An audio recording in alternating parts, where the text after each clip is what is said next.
Selamat bertemu kembali dengan kami di Jemaat Fisdak bagi saudara-saudari yang sudah berbakti bersama-sama dengan kami pada saat ini di acara ibadah kita. Seperti biasa kita akan mempelajari pelajaran sekolah Sabat, tapi sebelumnya kita akan mendengarkan sebuah lagu dan kemudian akan diikuti dengan satu lagu setelah lagu pujian akan diikuti dengan doa buka yang akan dibawakan oleh Saudari Lucy dari California. Silakan deh untuk lagunya.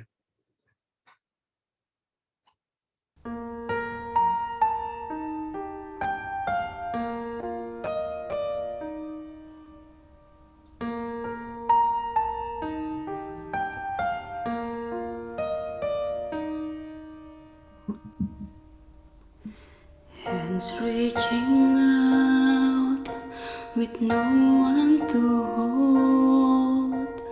You've been abandoned with no place to go. Wounded and wanting such desperate times. Cold, bitter tears are filling your eyes. Get a glimpse of Jesus, for He's right there with you. He knows just what you need. 'Cause when life gets broken, when you're in despair, He'll carry your burden when it's too much to bear. It's down in the valley where He'll give you strength, and there is nothing you have lost that He can't replace.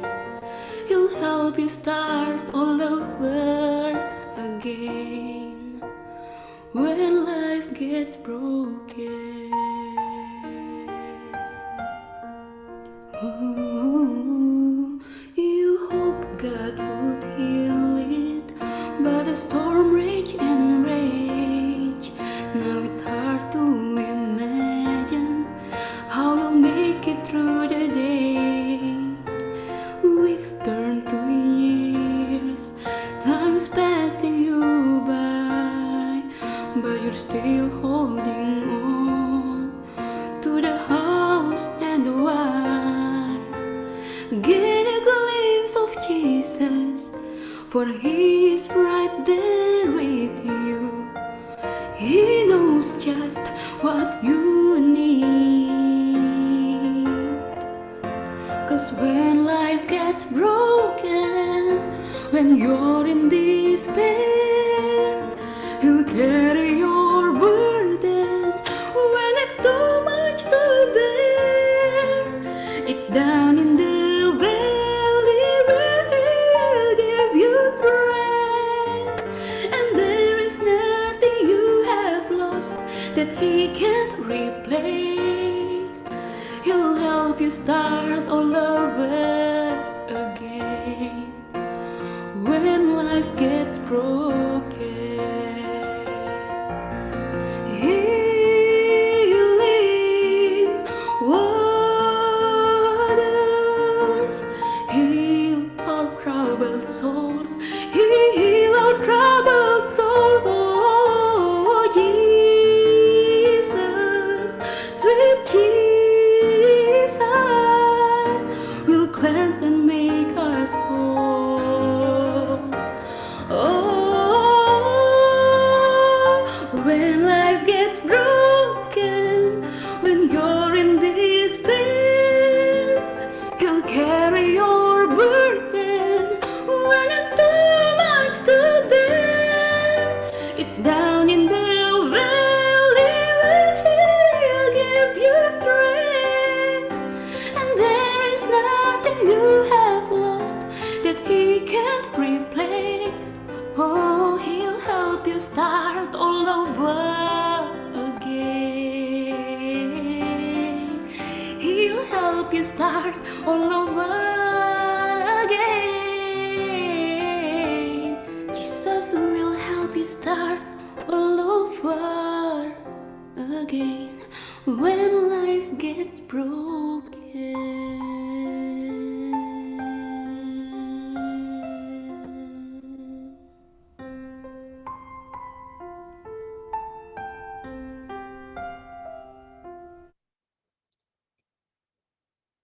Terima kasih tentunya kami ucapkan kepada Mel, salah seorang anak muda di jemaat kami, Melinda Walanda, yang telah membawakan satu lagu, bagaimana Yesuslah atau Allah yang akan memberikan kesembuhan pada saat kehidupan kita berada dalam satu hal yang tidak mungkin kita kehendaki untuk terjadi. Baiklah, saudara sekalian, seperti saya sudah umumkan tadi, kita akan mendengarkan doa buka yang akan dibawakan oleh Saudari Lucy dari California. Silakan, Lucy. Kita berdoa. Bapa kami yang ada di surga, segala kepujian dan hormat hanya diperuntukkan bagi Engkau, Tuhan. Tuhan, kami datang kepadamu mengucap syukur dan terima kasih, Tuhan, untuk semua berkat yang sudah Engkau berikan kepada kami, Tuhan. Kami memuji dan membesarkan Engkau. Tuhan, kami berdoa pada jam ini untuk Pendeta Stephen Rantung yang akan membawakan firman-Mu. Engkau berkati Pendeta Stephen Rantung, Tuhan. Pendeta yang begitu setia setiap hari melayani kami, Tuhan. Karena dengan kami mendengar firman-Mu, kami lebih dekat kepada Engkau. Kami merasa terberkati, Tuhan. Itu sebabnya kami serahkan seluruh keluarga Pendeta Stephen Rantung. Engkau mau berkati, Tuhan, supaya hari demi hari juga lebih menjadi berkat bagi banyak orang. Terima kasih, Tuhan. Sekarang kami menyerahkan hati kami. Berbicaralah kepada kami semua yang mendengarkan, supaya bukan hanya kami mendengar, Tuhan, tetapi kami boleh melaksanakan, mempraktekkan di dalam kehidupan kami, supaya kehidupan kami boleh diperkenan oleh Engkau. Terima kasih Tuhan, Engkau mau ampuni segala kesalahan kami, dan kami panjatkan doa ini hanya di dalam nama Tuhan Yesus. Amin. Amin. Terima kasih banyak Saudari Lucy yang sudah berdoa bagi acara kita dan juga bagi saya pribadi. Terima kasih. Baik saudara sekalian, seperti biasa kita akan mempelajari pelajaran sekolah sahabat kita dengan saya akan bagikan lebih dahulu pelajaran kita pada hari Rabu tanggal 14 Juli ini ya. Kita sudah membahas tentang akar-akar yang menyebabkan kita seringkali gelisah atau hal-hal yang mendasar yang menyebabkan kita tidak memiliki rasa tenang, rasa damai, peristirahatan yang sejati di dalam Kristus Yesus. Nah, untuk itulah Pak kita sudah membahas tentang keegoisan yang dapat menyebabkan kita menjadi gelisah, ya ambisi-ambisi pribadi yang tidak disesuaikan dengan kehendak Allah yang dapat terjadi dalam kehidupan kita. Dan pada saat ini, pada malam hari waktu New Jersey, kita akan membahas tentang kemunafikan. Jadi apakah ini juga merupakan satu hal yang menyebabkan kita tidak memiliki damai, tidak memiliki ketenangan yang sejati pada saat kita memiliki apa yang disebut dengan istilah hipokrisi atau kemunafikan. Mari kita lihat pelajaran kita pada saat ini, apa yang dituliskan oleh penulis pelajaran sekolah sahabat kita tentang kemunafikan. Sana dikatakan, seorang munafik adalah seorang yang bersandiwara. Seorang munafik adalah seorang yang bersandiwara yang ingin terlihat menjadi seseorang lainnya yang bukan dirinya. Saya sebagai seorang aktor, saya dapat memainkan satu peran tentang misalnya jenderal ini atau orang ini dan lain sebagainya ya. Padahal itu jenderal itu atau orang itu bukan saya, ya. Tetapi kita sedang memainkan satu peran, ya, bersandiwara itu bukanlah suatu hal yang kita sendiri yang bukan merupakan otentik dari diri kita sendiri. Nah, kata munafik ini digunakan 7 kali dalam Matius 23 dalam sebuah khotbah di mana Yesus secara terbuka mempermalukan para ahli Taurat dan orang-orang Farisi, pusat dari kepemimpinan agama Yahudi. Anda bisa baca itu dari Matius 23 ayat 13, 14, 15, 23, 25, 27 dan 29. Injil, kitab Injil menunjukkan kepada kita persembahan kasih karunia Yesus dan pengampunan kepada para pezina. Yesus memberikan kasih karunia, pengampunan kepada orang yang berzina, pemungut pajak, pelacur, dan bahkan pembunuh. Tetapi dia menunjukkan sedikit belas kasihan kepada orang-orang munafik ya. Lihat banyak referensi tambahan dalam Matius ya. 6 dan seterusnya. Kenapa? Kenapa dia tidak seakan-akan apa? Hanya sedikit menunjukkan belas kasihan, apa karena mereka itu kurang untuk dikasihani atau mereka tidak apa merasa perlu untuk dikasihani. Nah, itu kita akan lihat ya. Tapi Yesus menunjukkan sedikit belas kasihan kepada orang munafik. Lebih banyak kasihnya itu kepada orang pelacur dan lain sebagainya itu ya. Bacalah Matius 23 1-13 dan daftarkan 4 karakteristik utama seorang munafik yang disebutkan oleh Yesus. Nah, nanti kita juga bagian tambahan kita akan lihat juga beberapa poin ini ya. Tapi mari kita lihat, penting sekali bagi kita untuk membaca Matius 23 1-13. Berkatalah Yesus pada orang banyak dan pada murid-muridnya katanya, ahli-ahli Taurat dan orang-orang Farisi telah menduduki kursi Musa. Mereka lah yang menjadi pemimpin keagamaan, dengan kata lain. Mereka lah yang mengetahui tentang firman Allah. Ya, mereka adalah terus terang saja pendeta-pendeta pada zaman Yesus ya, para pemuka agama, ahli-ahli Taurat dan orang-orang Farisi ya. Sebab itu Yesus katakan apa? Turutilah. Jadi turutilah dan lakukanlah segala sesuatu yang mereka ajarkan kepadamu. Apa yang mereka katakan, ikuti. Tetapi janganlah kamu turuti perbuatan-perbuatan mereka. Jadi ada perbedaan antara perkataan orang Farisi, ajaran orang Farisi, dengan tindakan mereka terhadap ajaran yang mereka katakan sendiri. Berbeda. Ya, ada yang berbeda. Itu Yesus kata jangan ikuti perbuatan mereka. Kenapa? Karena perbuatan mereka itu bertentangan dengan ajaran mereka yang bagus. Yang mereka ajarkan bagus. Yang mereka katakan bagus. Tapi yang mereka lakukan tidak bagus karena tidak sesuai dengan apa yang mereka ajarkan. Ya. Mereka mengajarkannya tetapi tidak melakukannya. Ayat 4, mereka mengikat beban-beban berat lalu meletakkannya di atas bahu orang tetapi mereka sendiri tidak mau menyentuhnya.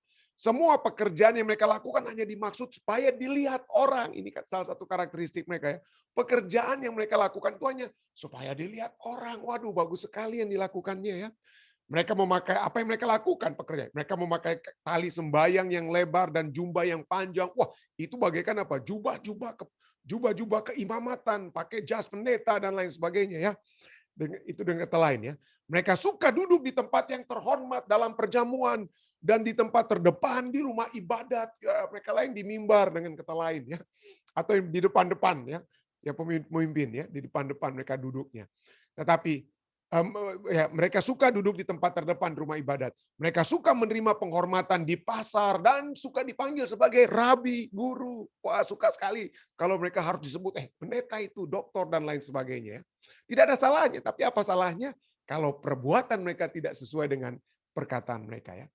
Tetapi kamu, ayat 8, Yesus katakan, tetapi kamu janganlah kamu disebut rabi karena hanya satu rabimu dan kamu semua adalah saudara. Dan janganlah kamu menyebut siapapun bapa di bumi ini karena hanya satu bapamu yang yaitu Dia yang di sorga. Ayat 10. Janganlah kamu disebut pemimpin karena hanya satu pemimpinmu yaitu apa? Mesias.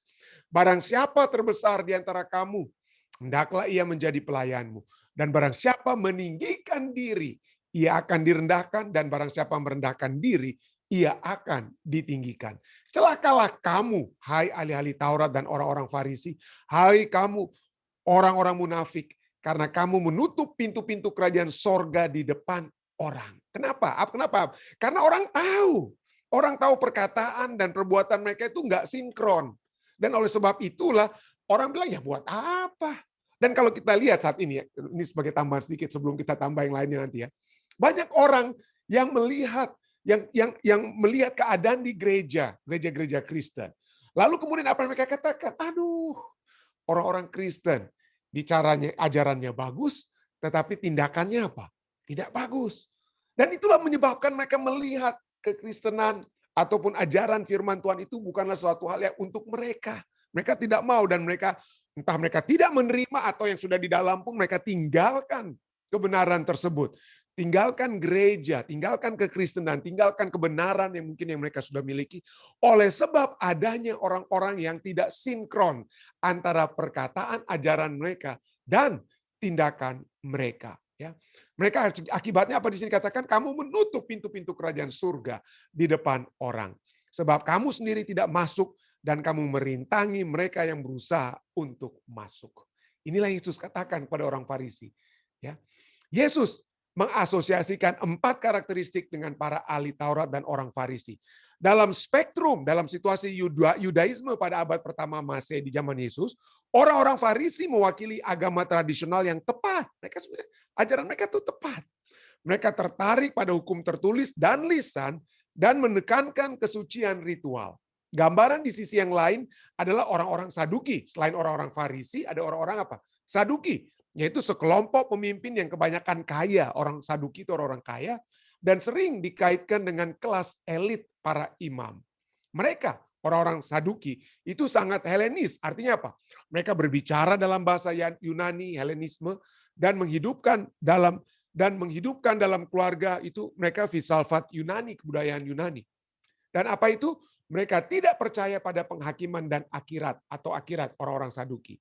Nah, kita akan menggambarkan mereka sebagai kaum liberal. Nah, kedua kelompok ini, Farisi yang sangat ortodoks atau konservatif atau orang-orang Saduki yang liberal, kedua-duanya dapat bersalah. Jadi bukan hanya satu pihak yang bersalah. Karena kita jangan hanya pikir, wah itu hanya yang tradisional atau konservatif, itu yang munafik. Yang tidak munafik itu yang liberal. Tidak, di zaman Yesus ada yang liberal maupun konservatif, tapi dua-duanya itu bersalah karena apa? Kemunafikan. Menurut Yesus, pelajaran sahabat kita katakan, menurut Yesus kita adalah orang-orang munafik jika kita tidak melakukan apa yang kita katakan. Kita tidak melakukan apa yang kita katakan ketika kita membuat agama lebih sulit bagi orang lain, tanpa menerapkan standar yang sama untuk diri kita sendiri. Ya, ketika kita ingin orang lain memuji semangat agama kita, dan ketika kita menghendaki kehormatan dan pengakuan yang hanya milik Bapa surgawi kita. Jadi inilah 4 elemen tersebut. Ya, kita tidak melakukan apa yang kita katakan. Ya, kita buat orang lain sulit oleh sebab kita hakimi orang lain. Ya, kita suka menghakimi orang lain, kita tidak gunakan standar itu untuk orang lain. Kita gunakan untuk orang lain, tapi kita tidak gunakan untuk diri kita sendiri. Kita suka dipuji-puji, ketiga. Ya. Dan ketika kita menghendaki kehormatan dan pengakuan yang hanya milik daripada Bapa surgawi kita. Jadi itu 4 elemen orang Farisi. Ya. Tidak peduli seberapa tajam dan tegasnya kata-kata Yesus. Keterlibatan Yesus dengan orang-orang yang disebutnya orang munafik, tetap dia bawakan itu dengan penuh cinta dan perhatian. Yesus juga mencintai orang Farisi seperti Nikodemus, tapi Nikodemus yang itulah yang exception to the rule. Nikodemus orang Farisi datang walaupun malam-malam, diam-diam. Ya, diam-diam. Tapi itulah ya. Tetap Yesus mencintai mereka dan memperhatikan mereka, bahkan untuk orang-orang munafik ini. Firman pena inspirasi dari buku Alfa dan Omega jilid 6 halaman 251 katakan, belas kasihan ilahi kelihatan pada wajah anak Allah ketika ia menatapi bait suci dan kemudian pada para pendengarnya. Dalam suara yang tertahan-tahan oleh duka cita, yang dalam dan air mata kepahitan pada saat dia dielulukan dan kemudian dia melihat kota Yerusalem. Ia berseru apa? Yerusalem, Yerusalem, engkau akan membunuh nabi-nabi dan melempari dengan batu orang-orang yang diutus kepadamu. Berkali-kali aku rindu mengumpulkan anak-anakmu, sama seperti induk ayam mengumpulkan anak-anaknya di bawah sayapnya. Tetapi kamu tidak mau. Inilah masalah dengan orang-orang Farisi. Kenapa? Yesus akan kurang, bukan karena Yesus kurang menunjukkan kasihnya kepada mereka. Tetapi mereka yang tidak mau. Mereka merasa sudah cukup. Mereka merasa sudah lebih daripada orang lain. Dan Yesus dianggap sama dengan orang lain. Sama-sama orang guru saja seperti biasa. Mereka tidak anggap Yesus. Kenapa? Karena mereka menganggap diri mereka itu lebih tinggi dari siapapun. Dan mereka oleh sebab itulah tidak memerlukan kasih. Tidak memerlukan pengampunan dari Yesus. Itulah sebabnya pelajaran kita katakan apa? Yesus akan lebih menunjukkan kasih pengampunan pada orang lain. Kenapa? Karena mereka mau untuk dikasihi. Mereka mau untuk diampuni.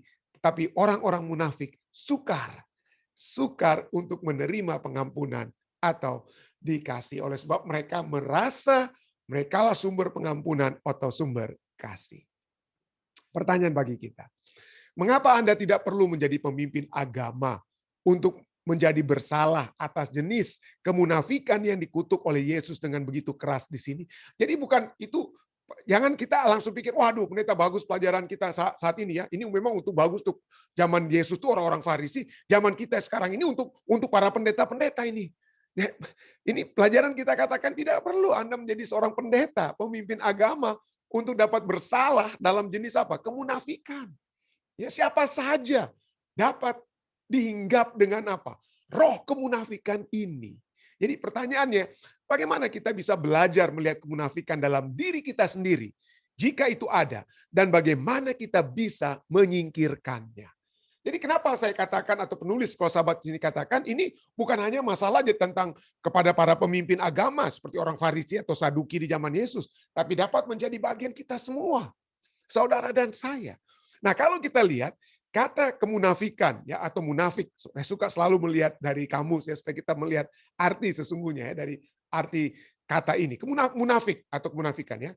Kita berpura-pura percaya atau setia dan sebagainya kepada agama dan sebagainya, pada orang lain ya, kita kepada istri, suami, anak-anak kita bisa munafik ya, karena kita apa? Kita pura-pura kita sayang mereka, pura-pura setia kepada mereka ya. Tetapi sebenarnya dalam hati kita itu tidak. Kita tidak mau beragama dan lain sebagainya, atau kita suka atau selalu mengatakan sesuatu yang tidak sesuai dengan perbuatan kita. Dengan kata lain, Kamus Besar Bahasa Indonesia katakan, saudara dan saya itu bermuka dua. Bermuka dua. Jadi tidak heran hipokrit ya adalah orang yang menurut Merriam-Webster menaruh false appearance, penampilan yang salah, ataupun nilai-nilai kehidupan yang salah, ataupun nilai keagamaan yang salah, yaitu karena tindakannya itu berkontradiksi, tidak sesuai dengan apa yang dia percayai atau bahkan apa yang dia rasakan. Jadi perasaan yang sesungguhnya dia sembunyikan, dia munafik. Ya. Nah, dengan kata lain, orang munafik ini seperti pelajaran sahabat kita adalah orang yang bersandiwara, dan kata munafik dalam bahasa Greka yaitu menunjuk kepada kata aktor ya. Hipokrites itu artinya aktor, yang secara harafiahnya adalah orang yang memakai topeng. Jadi dia sembunyikan wajahnya yang sesungguhnya, yang kelihatan itu adalah topeng di luarnya. Dia memakai topeng, jadi yang di luar tidak sesuai dengan yang di dalam. Yang di luar tidak sesuai dengan di dalam. Itulah sebabnya orang aktor yang bersandiwara adalah orang-orang yang berusaha berpura-pura untuk menjadi orang lain yang sesungguhnya bukan dirinya sendiri. Dia hanya pakai topeng. Ya, dia hanya memakai topeng. Ya. Nah, kita mungkin dapat katakan, ya,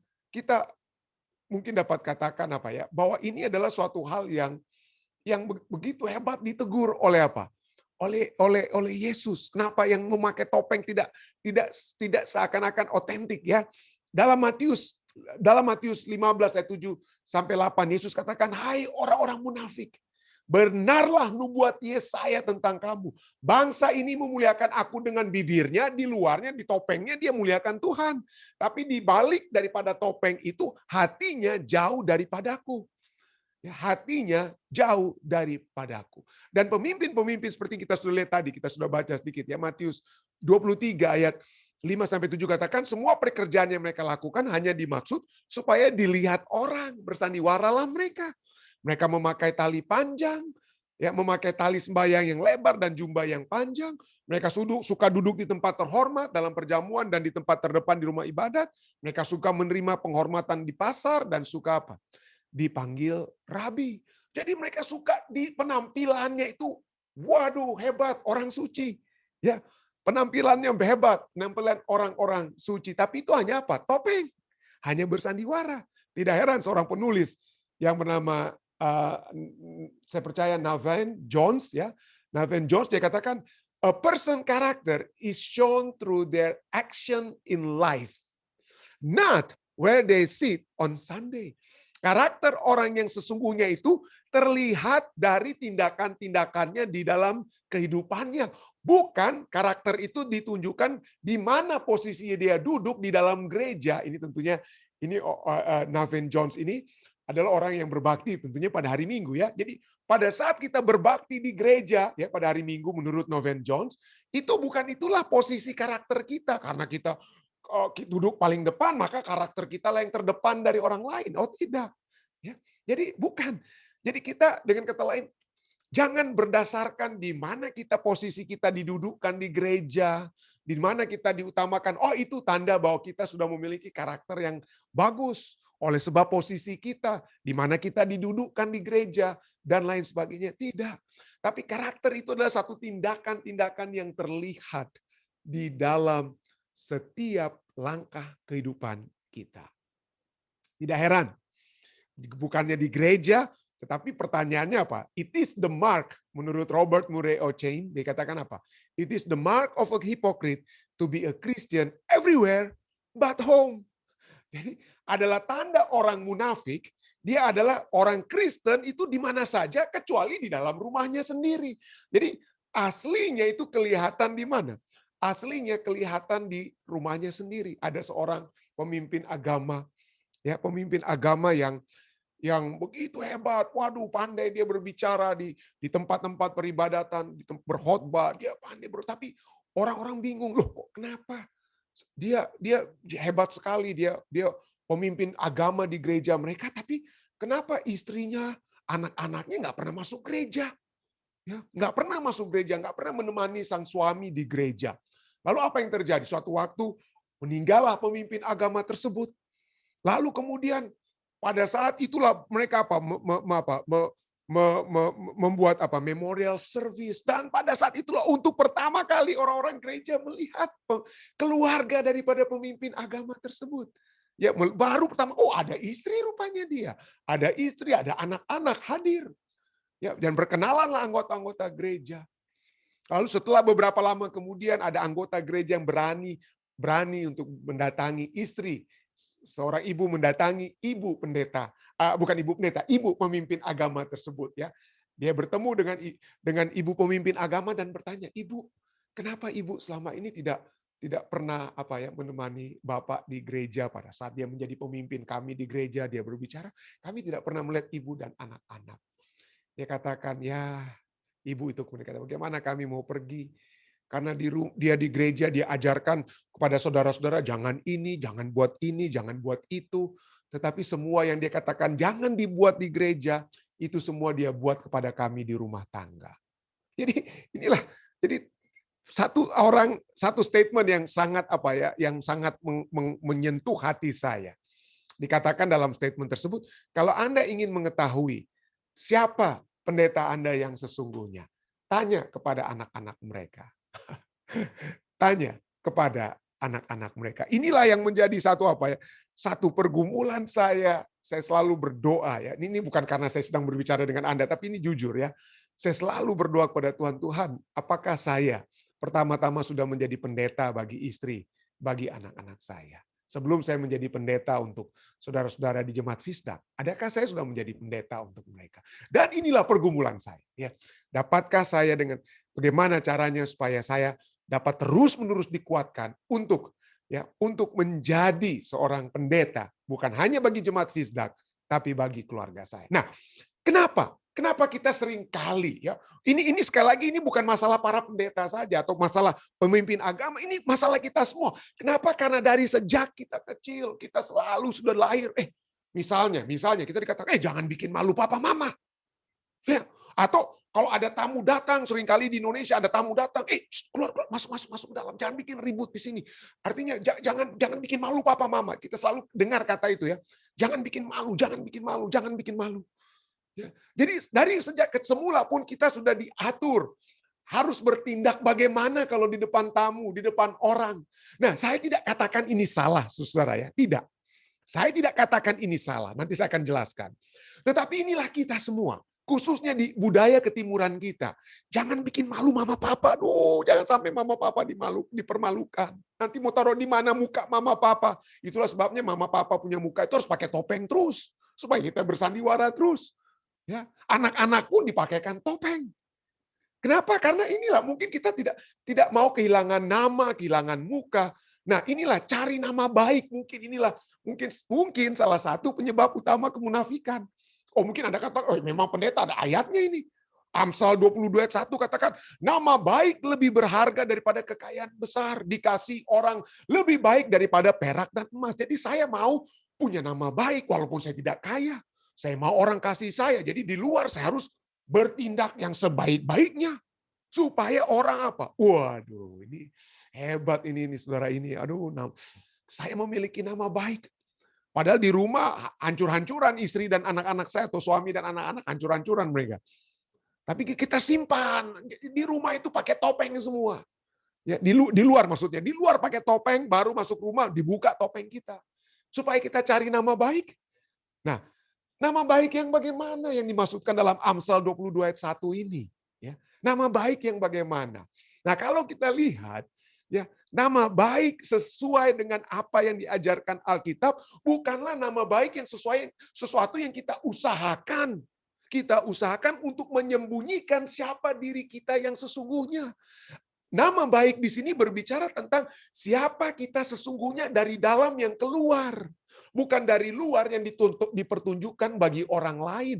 Tapi nama baik itu adalah sesuatu yang baik yang sudah keluar dari dalam hati. Makanya Yesus selalu katakan, orang Farisi, itu nama apa ya? Itu hatimu itu harus lebih apa? Hatimu itu yang harus apa? Benar di hadapan Tuhan. Dan tidak heran, Rasul Paulus mengetahui hal ini pada saat dia berkata dalam 2 Tesalonika 1 ayat 11 dan 12. Karena itu, Rasul Paulus katakan apa? Karena itu kami senantiasa berdoa juga untuk kamu. Supaya Allah kita menganggap kamu layak bagi panggilannya. Kami berdoa, Rasul Paulus katakan apa? Dengan kata lain ya, kami berdoa saudara, kepada jemaat di Korintus. Kami berdoa supaya apa? Supaya kita itu jangan malu-maluin, dengan kata lain ya. Supaya kita itu betul-betul layak seperti orang yang dipanggil, supaya saudara dan saya betul-betul menjadi orang Kristen yang sejati. Rasul Paulus gitu katakan. Nah, pertanyaannya, bagaimana supaya kita apa? Supaya kita menjadi orang Kristen yang sejati, yaitu apa? Yang dianggap layak oleh Allah sebagai orang-orang yang telah dipanggilnya. Bagaimana caranya? Yang apa? Di sini dikatakan apa? Yang dengan kekuatannya. Ini dia. Dengan kekuatan Allah telah menyempurnakan kehendakmu untuk berbuat baik. Perbuatan baik saudara dan saya oleh sebab kekuatan Allah yang menyempurnakan segala pekerjaan imanmu. Itu adalah perbuatan Tuhan, bukan karena saudara dan saya pakai topeng supaya kelihatan di jemaat Fisda. Aduh, pendeta Rantung tuh bagus. Itu bukan sesuatu yang harus saya pakai topeng supaya Anda dan saudara-saudara lainnya lihat. Tapi biarlah itu sesuatu yang Tuhan berikan. Kekuatan dari Tuhan yang menyempurnakan kehendak kita untuk berbuat baik, yang untuk menyempurnakan segala pekerjaan iman kita. Ayat 12. Sehingga nama pendeta Rantung yang dipuji. Oh bukan, saudara. Ayat 12. Sehingga nama Yesus, Tuhan kita dimuliakan. Bagaimana caranya nama Yesus itu dimuliakan? Dimuliakan di dalam kamu. Dalam kita, Yesus Paulus katakan ya. Nama Yesus dimuliakan kalau nama saudara dan nama saya itu juga apa? Baik adanya. Bagaimana supaya nama saudara dan saya baik? Kalau kita memiliki perbuatan baik yang disempurnakan oleh Allah dengan kekuatan Allah. Dengan kekuatan Allah. Ya. Nama Yesus dimuliakan, ya, dimuliakan di dalam kamu dan kamu di dalam Dia menurut kasih karunia Allah kita dan Tuhan Yesus Kristus. Jadi ini dia. Nama baik itu karena perbuatan baik yang disempurnakan, yang disebabkan oleh sebab kekuatan Allah dalam diri kita, sehingga nama baik itu adalah apa? Pada saat kita memiliki nama baik, sesungguhnya orang bukan memuji kita, tetapi orang memuji Yesus. Ya. Tapi bagaimana dengan pada saat kita mencoba dengan kekuatan kita, ya, dengan kemunafikan kita di luar gereja atau di mana, di luar rumah kita pakai topeng, pakai apa? Pakai bersandiwara kita di luar. Apa yang Yesus katakan kalau kita menjadi aktor-aktor sandiwara-sandiwara? Waspadalah, Yesus katakan. Saudara dan saya akan menjadi nabi-nabi palsu. Kita menjadi nabi palsu. Kata nabi itu artinya apa? Juru bicara Tuhan. Di luar kita berbicara tentang Tuhan, berbicara tentang firman-Nya. Tapi di dalam kita, dalam diri kita, dalam rumah tangga kita, kita tidak seperti pembicara yang menyalurkan apa? Menyalurkan firman Tuhan kepada orang lain. Itu artinya nabi palsu, ya. Waspadalah terhadap nabi-nabi palsu yang membawakan firman Tuhan, yang membawakan nama Tuhan, yang datang kepadamu menyamar seperti domba, tetapi sesungguhnya mereka adalah serigala yang buas. serigala yang buas. Waduh, bukan hanya serigala. Ya. Bukan hanya serigala. Nama lainnya bagi orang-orang munafik adalah apa? Ular beludak, saudara ya. Hai kamu ular-ular, Matius 23:33. Hai kamu keturunan ular beludak, bagaimana mungkin kamu dapat meluputkan diri dari hukuman neraka? Kenapa? Tuhan tahu apa yang saudara dan saya mau sembunyikan. Mau pakai topeng, saya mau keluar sekarang dengan pakai topeng, masker, dan lain sebagainya, helmet, dan lain sebagainya. Tuhan tahu saya ini Stephen Rantung. Saya nggak bisa bersembunyi di hadapan Tuhan. Saya mungkin bisa bersembunyi di hadapan Anda semua, tapi di hadapan Tuhan saya ini telanjang. Tuhan tahu. Tuhan tahu siapa saya, apa isi hati saya, apa yang ada dalam pikiran saya, apa yang ada dalam benak saya. Tuhan tahu. Itulah sebabnya kita tidak akan bisa lepas dari hukuman neraka.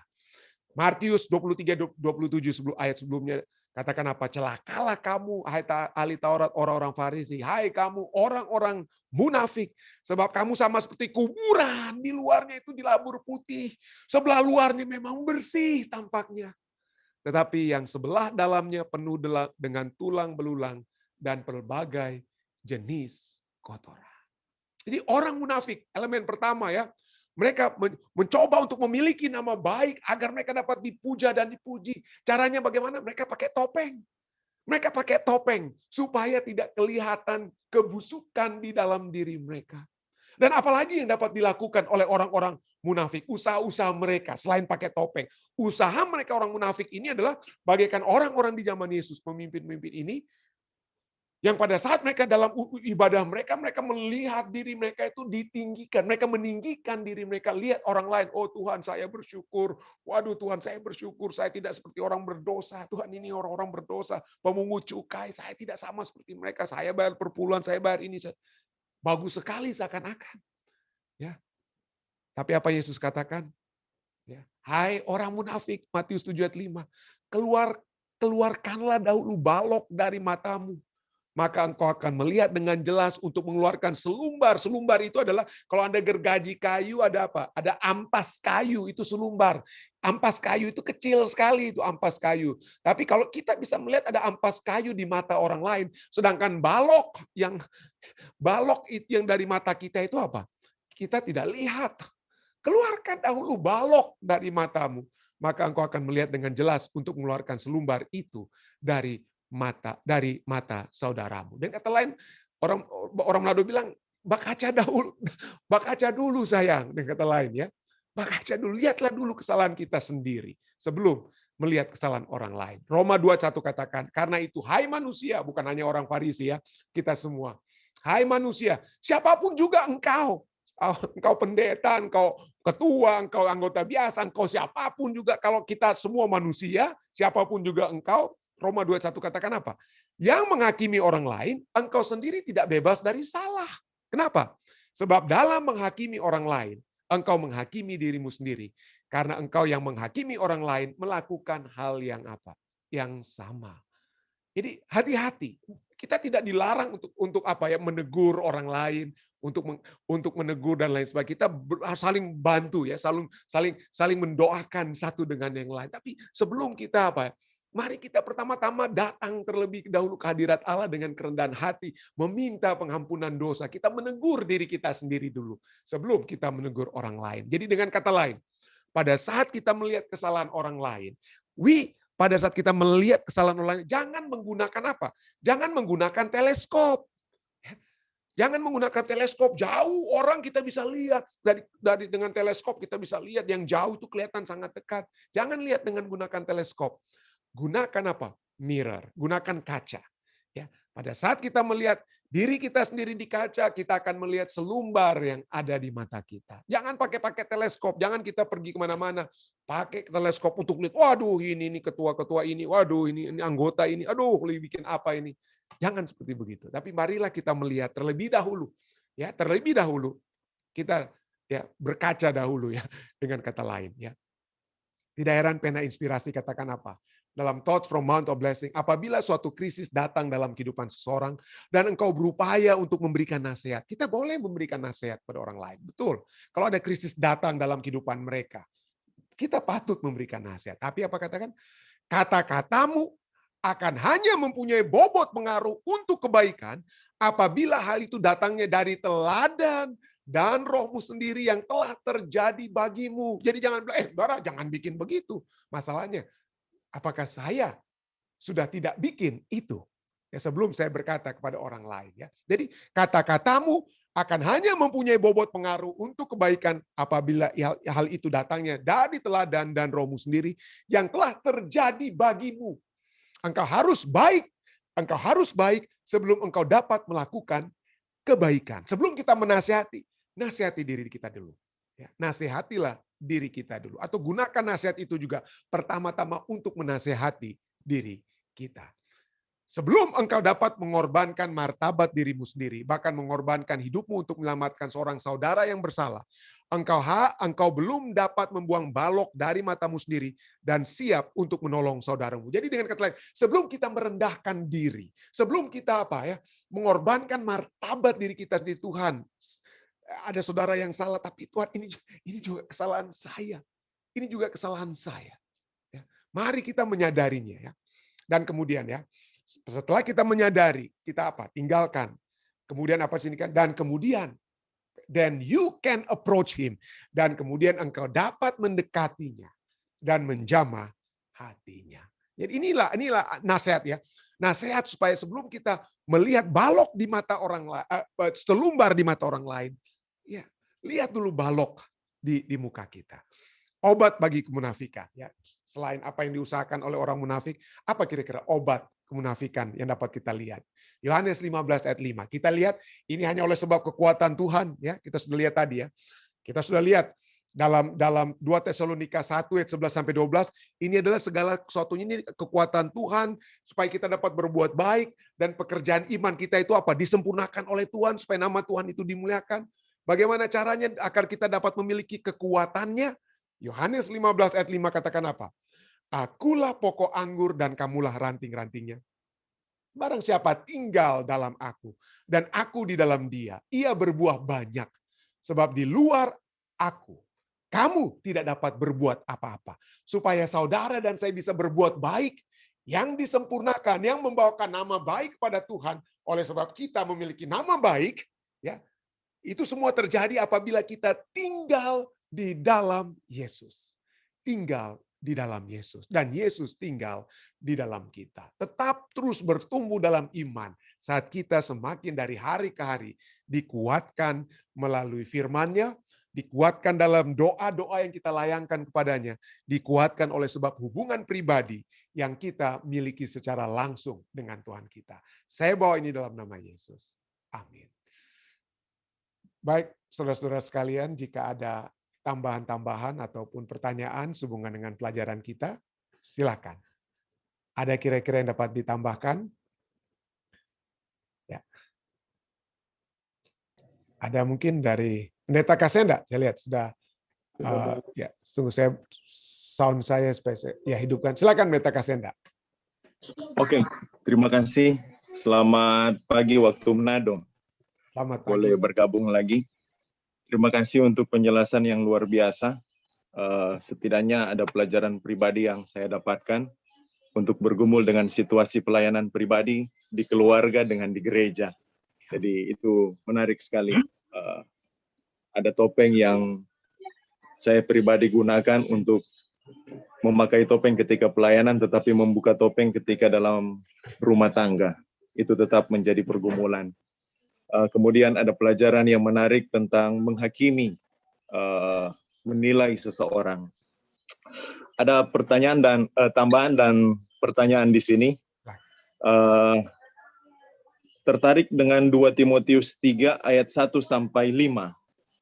Di situ ada merincikan kehidupan manusia di akhir zaman. Keadaan semakin susah, tetapi manusia mencintai diri sendiri, hamba uang, membual, sombong, pemfitnah, berontak pada orang tua, tidak tahu berterima kasih, tidak mempedulikan agama, tidak tahu mengasihi, tidak mau berdamai, suka dan macam, ada 18 atau 19. Tapi saya tertarik di ayat yang kelima. Di ayat 5 tertulis demikian, secara lahiriah mereka menjalankan ibadah mereka, tetapi pada hakikatnya mereka memungkiri kekuatannya. Ya. Secara lahiriah orang-orang yang dikatakan tadi, mereka beribadah. Mereka menyembah Tuhan. Tetapi itu hanya kelihatan. Dapat dikatakan ya, ibadah sebagai sebuah formalitas. Mungkin ada kemunafikan di sana.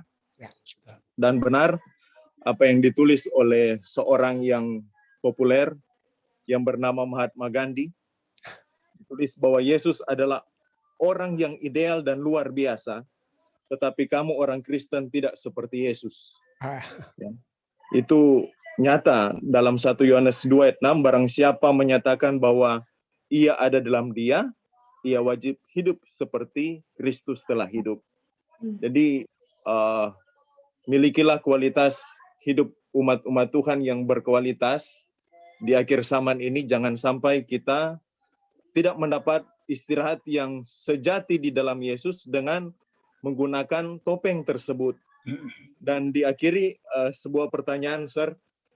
Apakah amaran di jemaat Laodikia yang tidak panas, tidak dingin, artinya ada kemunafikan di sana? Itu pertanyaan, dan tadi hanya tambahan. Terima kasih banyak, Tuhan berkati.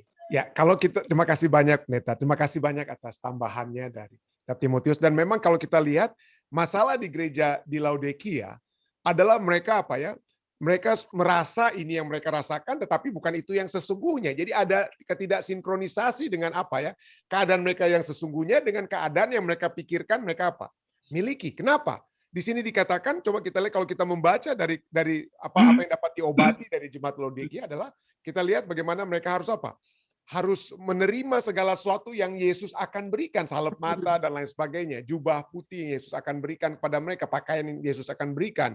Ya. Dan kalau kita lihat di hubungan dengan jemaat Laodikia, yang terjadi adalah Yesus katakan, bukalah pintu, aku sedang mengetuk pintu. Dengan kata lain, mereka berada di satu tempat yang mereka pikir Yesus ada, tetapi sesungguhnya Yesus itu tidak ada bersama-sama dengan mereka. Yesus masih ada di luar. Jadi inilah yang dapat menjadi satu apa ya? Menjadi satu masalah yang kita juga dapat alami. Kita pikir kita sedang melayani, kita pikir kita sedang berbakti, kita pikir kita sedang melakukan segala sesuatu untuk Tuhan kita, tetapi sesungguhnya Tuhan kita tidak bersama-sama dengan kita. Kenapa? Karena kita tidak membuka hati kita, pintu hati kita untuk menerima Dia di dalam kehidupan kita. Ya, kita melakukan apa yang kita lakukan itu berdasarkan kepintaran kita, berdasarkan apa yang kita pikir orang suka untuk dengar dari kita dan lain sebagainya, tetapi bukan berdasarkan sesuatu hal yang kita hidupkan di dalam kehidupan kita pribadi dengan Yesus. Yesus ada di luar pintu, Yesus ada di luar rumah, dengan kata lain. Yesus tidak bersama-sama dengan kita. Oleh sebab itulah kepada jemaat Laodikia Yesus katakan apa? Bukalah pintu, ya aku sedang mengetuk. Biarlah aku masuk dan makan bersama-sama dengan engkau. Jadi itu adalah tentu saja itu adalah boleh dikatakan satu masalah kemunafikan, oleh sebab mungkin ya ada yang sengaja munafik, sengaja dia pakai topeng, tapi ini kemunafikan yang mungkin tidak sengaja, mereka tidak tahu ya mungkin ya bahwa Yesus itu sesungguhnya apa? Ada di luar dan bukannya bersama-sama dengan mereka di dalam rumah. Ya, terima kasih Pendeta Larry. Baik, ada lagi mungkin dari Papi Mami atau Om Pendeta Xaulia, silakan. Kita sampai satu pengalaman waktu kami melayani ke Gua Micronesia dari divisi, maka disaksikan seorang ketua yang sudah 20-an tahun, ketua gereja, dia meninggal karena kanker paru-paru. Waktu dioperasi didapati paru-parunya sudah hitam. Lalu anaknya yang tua bersaksi pada acara kematian, kenapa kami tidak setia ke gereja?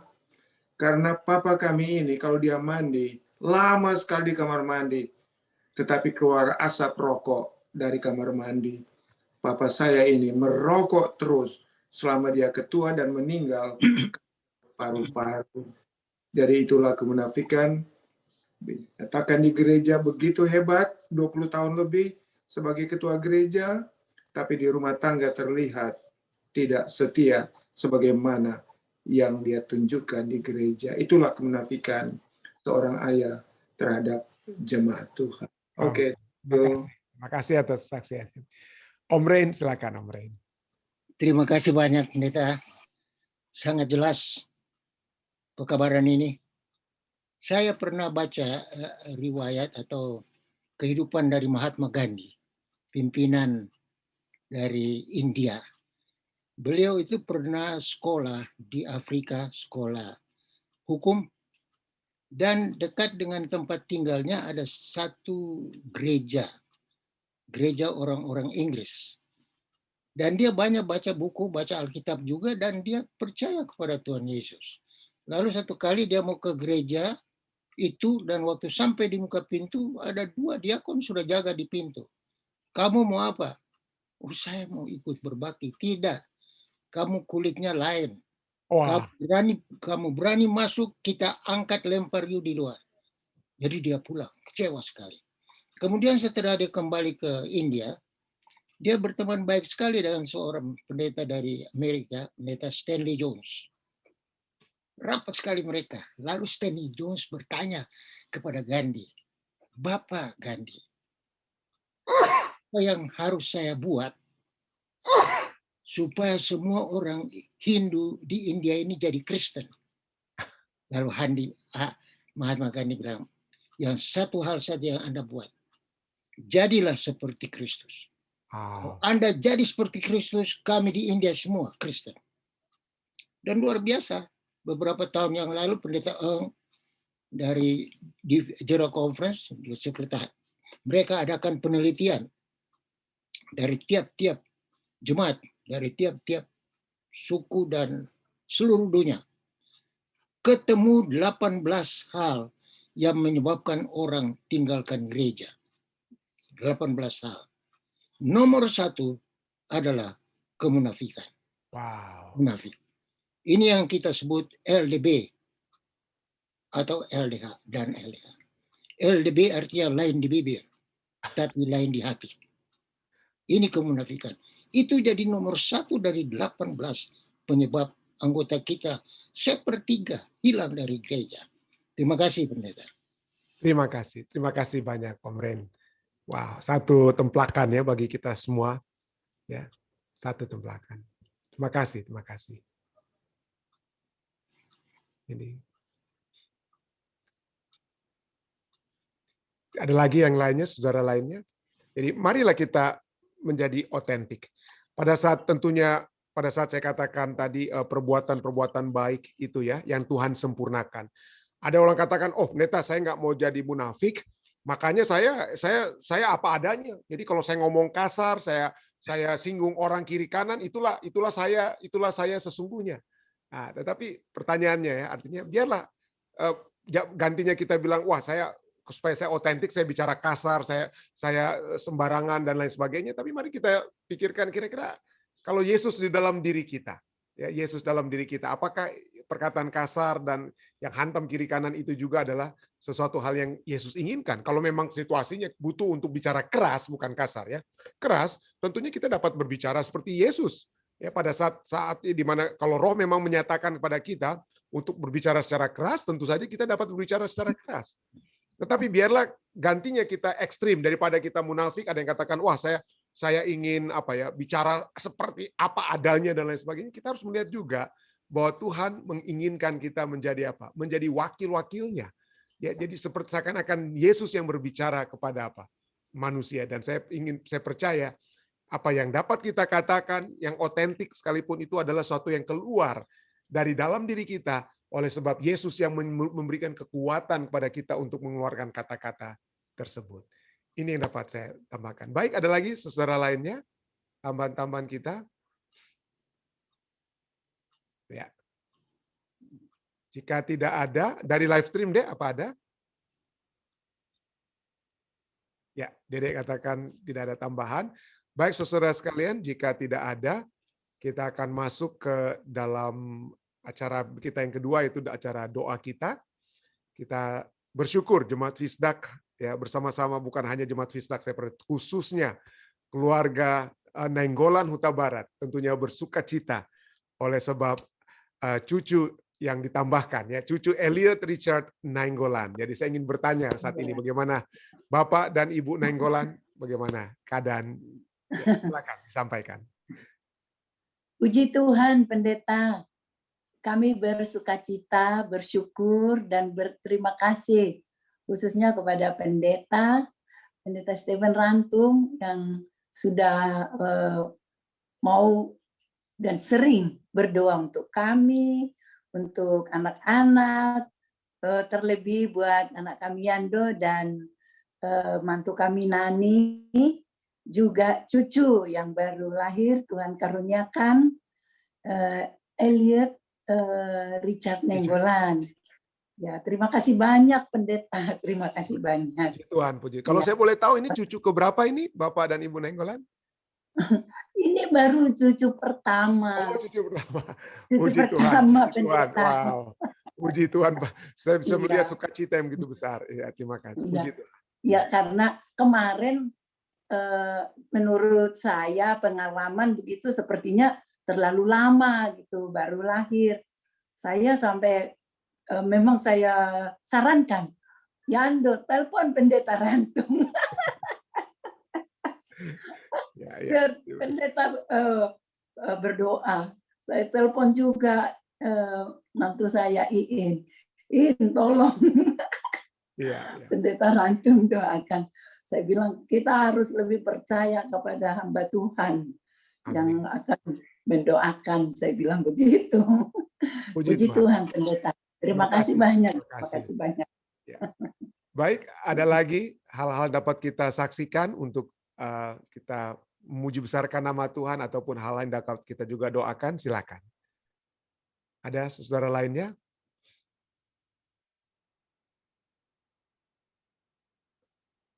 Jika saya tidak sempat melihat tangan-tangan di Zoom, bagaimana? Oh, silakan Om Ren. Ya, silakan Om Ren. Tolong Pendeta doakan cucu kami, Clint, yang besok akan ikut ujian State Board. Oh, ya untuk RN-nya. Jadi besok dia akan ujian. Oh, oke. Clint. Oke, kita akan doakan Om. Ya, terima kasih. Terima kasih. Ada lagi saudara lainnya dari Zoom? Ya, silakan Ketua Lalaki dan Pendeta Kasenda. Ya.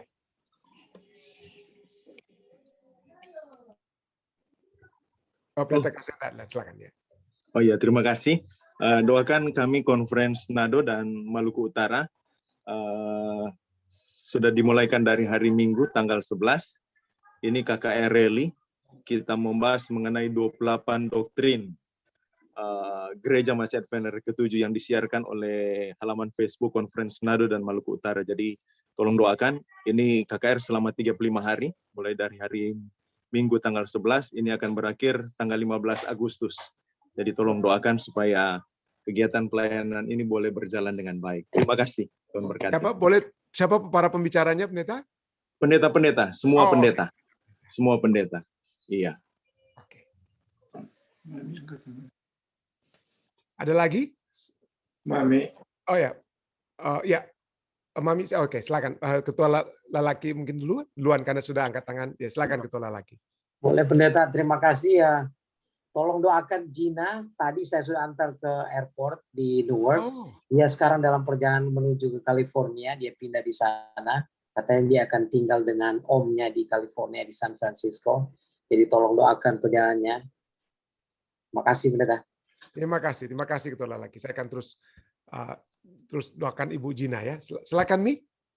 Oke, tolong doakan Alvin yang tanggal 16 ulang tahun. Oh, oke. Wow, ini dikasih ingat juga adiknya Alvin ini ya. Terima kasih. Saya sering kali lupa ini. Ya, oke, Alvin Rantung tentunya ya ulang tahun tanggal 16 ya. Tentunya kesehatan juga ya untuk bukan hanya para dokter, perawat di Rumah Sakit Bandung ya. Oh iya, dia paling banyak pasien. Iya, oke. Terima kasih Mi, terima kasih. Ya, silakan Ibu Nenggolan, silakan lagi. Oh, di-unmute dulu Ibu Nenggolan. Mohon doanya juga buat cucu kita Elliot supaya dia boleh bertumbuh sempurna di dalam sehat rohani, sehat jasmani, mental, dan sosial. Terima kasih Pendeta. Terima kasih. Juga orang tuanya harus sehat rohani Pendeta. Ya. Terima kasih, Terima Pendeta. kasih, terima kasih. Baik, ada lagi? Jika tidak ada lagi yang melalui Zoom, dari live stream Dek, silakan.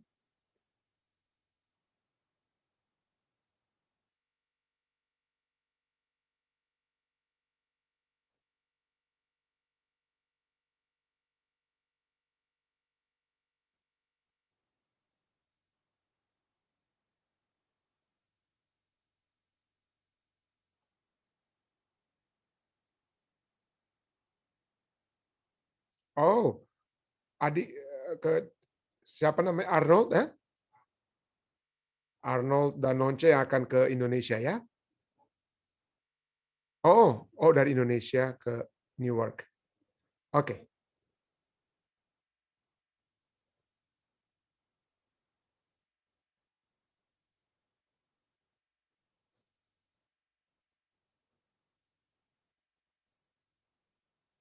Januar Silvatika, ya? Owen. Oke, ada lagi? Oke. Baik, saudara. Sekali lagi ada tim doa Fisdak, ya. Jika ada hal-hal yang mungkin saya tidak sempat bawakan saat ini dalam doa, saya percaya ada tim doa Fisdak yang sudah mencatat semua permohonan kita untuk kita doakan di kelompok doa Fisdak. Baik, saudara, mari kita bersatu dalam doa. Bapa yang penuh kasih dalam takhta kerajaan surga, terima kasih Bapa oleh sebab kesempatan yang indah. Engkau telah menegur kami, mengajak kami, agar kami dapat menghidupkan satu kehidupan yang lebih berserah. Kehidupan yang didasarkan oleh kerendahan hati untuk datang memohon pengampunan dari-Mu. Untuk memohonkan kiranya Engkaulah yang bertakhta, yang hidup dalam kehidupan kami. Sehingga yang hidup bukanlah satu kehidupan yang berkedok, bertopeng. Yang kami ingin tunjukkan agar supaya orang melihat kami dalam sandiwara yang kami mainkan di dunia ini. Melainkan satu kehidupan yang otentik. Satu kehidupan otentik oleh sebab Kristus yang sudah hidup dalam kami. Kristus yang akan mengeluarkan kata-kata yang kami akan katakan. Kristus akan mengeluarkan tindakan-tindakan yang akan kami lakukan. Dan itu dapat kami lakukan bukan hanya di luar, di gereja, di tempat bekerja, atau di mana saja, tetapi juga di rumah tangga kami masing-masing, ataupun tindakan yang keluar dari dalam hati kami masing-masing. Biarlah ini Tuhan dapat menjadi satu kekuatan kami, satu jaminan bahwa kekuatan itu Engkau yang berikan. Karena kami tidak akan sanggup. Kami sebagai manusia sering jatuh Tuhan. Kami sering tidak menjalankan seperti yang Engkau kehendaki untuk kami lakukan atau kami jalankan di dalam kehidupan ini. Terima kasih Tuhan. Terima kasih atas pelajaran yang Engkau sudah berikan kepada kami. Dan biarlah kami dapat pada saat kami bergantung sepenuhnya kepada Engkau Tuhan. Menghilangkan segala kemunafikan dalam kehidupan kami. Maka kami memiliki istirahat yang sesungguhnya. Kelegaan yang sesungguhnya. Damai yang sesungguhnya. Ampunilah kami Tuhan. Ampunilah dosa-dosa dan kesalahan kami jika seringkali kami tidak berhasil, dan kami bermohon kiranya Engkau terus menguatkan kami, sehingga kami akan berhasil. Karena Engkau sajalah yang akan menyempurnakan hal ini Tuhan. Sehingga nama-Mu yang akan dipuji dan muliakan melalui kehidupan yang Engkau hidupkan di dalam kehidupan kami. Pada saat ini kami ingin bersyukur bersama-sama dengan keluarga besar, keluarga Nainggolan Silaban, juga khususnya kami ingin berdoa bagi keluarga Bapak dan Ibu Nainggolan yang ada di Indonesia, keluarga Nainggolan Huta Barat Tuhan, yang bersuka cita bersama-sama dengan Nani dan Yando oleh sebab Elliot, Richard Nainggolan yang Tuhan sudah berikan satu kesempatan hadir di tengah-tengah keluarga besar ini.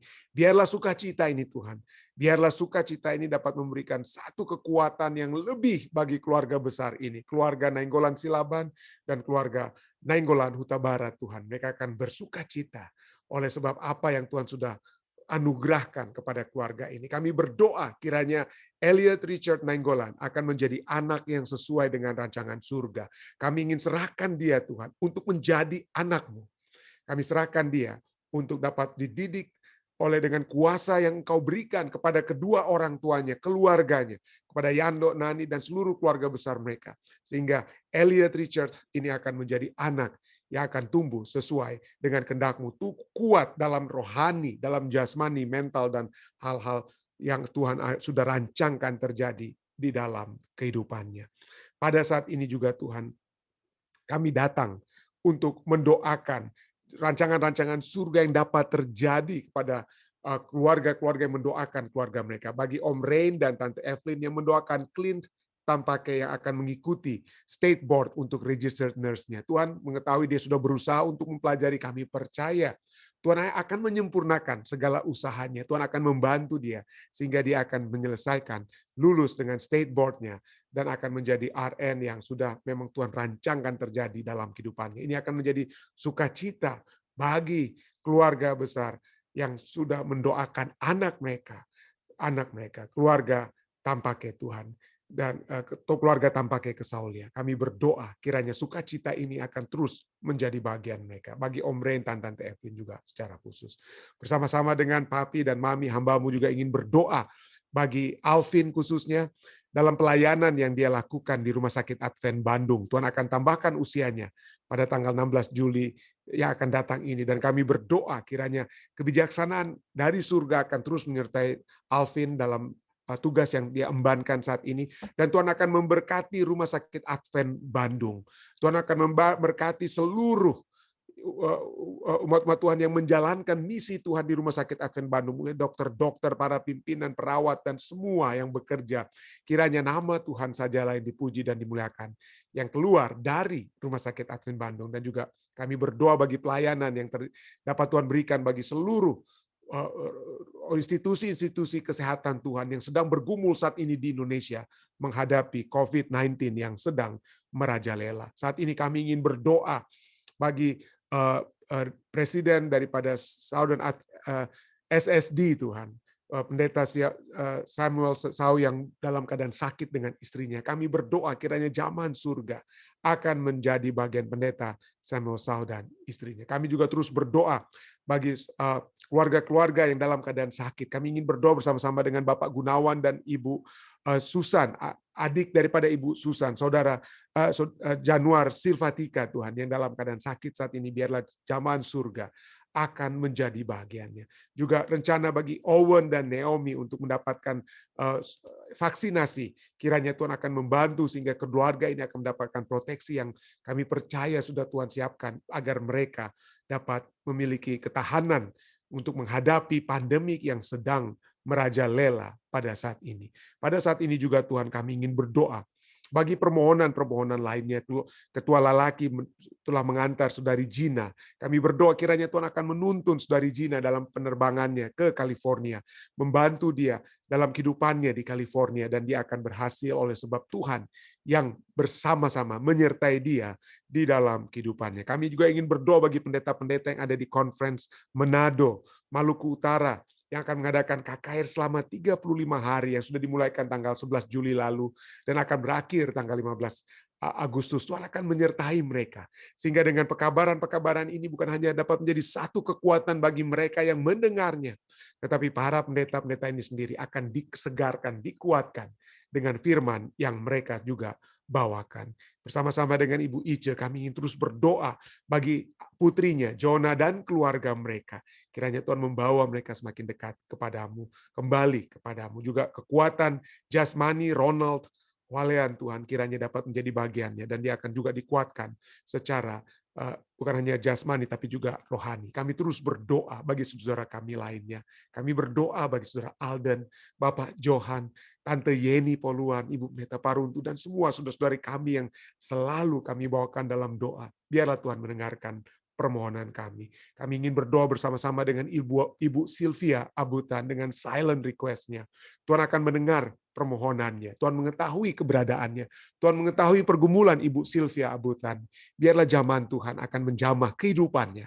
Membawa dia bukan hanya dekat kepadamu, tapi segala rancangan surga yang dapat terjadi dalam kehidupan Ibu Sylvia dapat terjadi. Demikian juga kami ingin berdoa bagi Evie, Angel, Om Yan, dan Tante Sin, Ibu Marta, yang juga selalu ingin kami doakan keluarganya. Dan kami juga ingin berdoa bagi Tante Omi, Ibu Jane, dan juga Sander dalam perjalanan mereka ke California. Tuhan akan menyertai. Bersama-sama dengan Om Willem Rondonuwu, Tuhan, kami ingin berdoa bagi adiknya, saudara Arnold dan Nonce yang dalam perjalanan dari Indonesia ke Newark, Tuhan akan menyertai mereka, tibakan mereka dengan selamat, dan dapat bersama-sama berkumpul dengan Om Willem dan keluarganya dengan tidak kurang suatu apapun. Terima kasih Tuhan, kami juga berdoa, kiranya penyertaan surga akan menjadi bagian seluruh umat-umat Tuhan, hamba-hamba Tuhan yang sudah berbakti, Pendeta Bunhok, Pendeta Larry Kasenda juga bersama-sama, Papi, Mami, dan juga Om Ray dan Tante Evelyn, dan semua umat-umat Tuhan yang sudah berbakti, keluarga besar yang Nainggolan, Barat yang bersama-sama, keluarga besar Siregar, kami berdoa untuk semua, dan khususnya hamba-Mu juga ingin berdoa pada saat ini bagi keluarga pendeta muda Tulus, Nainggolan, dan Iin. Kiranya Tuhan akan selalu menyertai mereka dalam kehidupan mereka. Tuhan akan selalu kuatkan, biarlah Yesus yang hadir selalu dalam kehidupan mereka akan selalu menjadi kekuatan mereka yang pasti. Tuhan juga akan menyertai Doni Sahensolar, adik daripada saudari I Nainggolan Sahensolar dalam masa sakitnya saat ini. Tuhan berkati dia, sehingga dia akan memiliki kesehatan, kekuatan yang pasti dari surga yang dapat menjadi bagiannya. Hamba-Mu juga ingin berdoa secara khusus bagi keluarga Tombeng, Bapak Harold, Ibu Ani, Andy, dan Angel. Tuhan, kami berdoa kiranya Tuhan akan selalu memberikan kekuatan rohani bagi keluarga ini. Dekatkanlah mereka Tuhan kepadamu, dan biarlah mereka selalu bergantung sepenuhnya, lalu mengikuti kehendak-Mu yang dapat terjadi selalu dalam kehidupan mereka. Kami juga berdoa bagi keluarga mereka yang ada di mana saja. Tante Mike Mawikere yang ada di Indonesia, Tuhan juga akan sertai. Bapak Nyong, Richard Tombeng, kami berdoa, dan keluarganya, kami berdoa dengan Sil, kami berdoa kiranya Tuhan akan juga menyertai mereka di Indonesia. Hamba-Mu juga ingin berdoa bagi Belva Wanta, anak muda Tuhan di Jemaat Fisdak. Tuhan akan menyertai Belva dalam pekerjaannya, kuatkanlah dia Tuhan. Biarlah kekuatan surga akan menjadi kekuatan yang pasti, walaupun dia mungkin dapat dikatakan sebagai manusia tidak lagi memiliki orang tua saat ini di dunia, tapi kami berdoa kiranya dia terus-menerus memiliki Tuhan di dalam kehidupannya. Terima kasih Tuhan. Sempurnakanlah doa-doa kami jika ada yang tidak sempat hamba sebutkan. Dan biarlah penyertaan surga akan selalu menjadi kekuatan kami, menyertai kami hingga kami masuk dalam kerajaan-Mu. Inilah doa dan permohonan kami Tuhan, yang hamba bawa dalam nama Yesus Kristus, Tuhan dan Juru Selamat penebus kami. Amin. Sekali lagi terima kasih banyak saudara sekalian yang sudah bersama-sama dengan kami di Jemaat Fisdak. Sampai bertemu kembali besok malam di waktu Amerika ya. Yang seperti biasanya kita akan bertemu kembali mempelajari pelajaran sahabat kita. Tuhan memberkati saudara-saudari sekalian. Stay safe, stay healthy. Sekali lagi Tuhan menyertai kita semua.